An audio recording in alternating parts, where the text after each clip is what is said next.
I loosed her into a cottage full of Scotsmen to see what she'd do. And she walked in, they all turned around and stared at her, and I'm thinking, why does she look odd? And one of them stood up and he said, "My name's Dougal Mackenzie, and who might you be?" And without my stopping to think, I just typed, "My name's Claire Elizabeth Beecham, and who the hell are you?" And I said, "Well, you don't sound at all like an 18th century person." So I fought with her for several pages, trying to beat her into shape and make her talk like an 18th century person. She wasn't having any. She just kept making smart-ass modern remarks.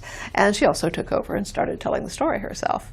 And I said, "Well, fine, I'm not going to fight with you all the way through this book." I said, "No one's ever going to see it. It doesn't matter what I do. Go ahead and be modern. I'll figure out how you got there later." So it's all her fault that there's time travel. But then, of course, I had to decide, where did she come from and how did she get there? And I was doing the research, as I still do, concurrently with the writing. So I was looking, at anything to do with Scotland and the culture, landscape, customs, geography, costume, language. And as I was cruising through all of this stuff, I kept seeing mentions of standing stones all over northern Britain. And I was thinking, well, that's interesting. I never knew that. You hear about Stonehenge, but I had no idea that there are all these other little stone circles, and yet they're all over the place. And so I became intrigued just by seeing them repeatedly mentioned, because they're so mysterious.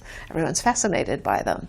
And every time I would read a description of a specific circle, they'd describe it in great detail. And then they would speculate about it. And they'd say, well, it could be an astronomical observatory because of the way it's set up for the sun on the equinox or the solstice and all this. So obviously they were taking advantage of the sun.